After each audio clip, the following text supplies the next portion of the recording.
രക്ഷപ്പെടും, എല്ലാം ശരിയാകും. ഇത് വെറുതെ പറയുന്നതല്ല. രക്ഷപ്പെട്ട എല്ലാവർക്കും ഇങ്ങനെ ഒരു കാലം കൂടെ ഉണ്ടായിരുന്നു എന്നതുകൊണ്ട്. ഏറ്റവും മോശം അവസ്ഥകളിലൂടെ നമ്മൾ കടന്നു പോകുമ്പോഴാണ് നല്ല നിമിഷങ്ങൾ മനസ്സിലാക്കുന്നതും നല്ല മനുഷ്യരെ തിരിച്ചറിയുന്നതും. തീയിൽ തൊടുമ്പോഴാണ് വെളിച്ചം മാത്രമല്ല വേദനയും തരുമെന്ന് മനസ്സിലാക്കുന്നത്. ജീവിതത്തിൽ ചിലപ്പോൾ തോറ്റുപോയേക്കാം, ഒറ്റപ്പെട്ടേക്കാം, അവഗണിക്കപ്പെട്ടേക്കാം. എങ്കിലും ഒന്നിനും ആരുടെയും കാലുപിടിക്കരുത്. ഔദാര്യം കൈപ്പറ്റിയാൽ അടിമത്വം അനുഭവിക്കേണ്ടി വരും.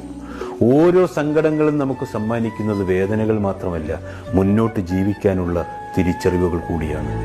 മറക്കാനും മനസ്സിലാക്കാനും മനുഷ്യന് കഴിയണമെന്നേ, എങ്കിലേ മടുപ്പില്ലാതെ ജീവിക്കാൻ കഴിയൂ. മറന്നു കളയേണ്ടതും അകറ്റി നിർത്തേണ്ടതും അങ്ങനെ തന്നെ ചെയ്യണം.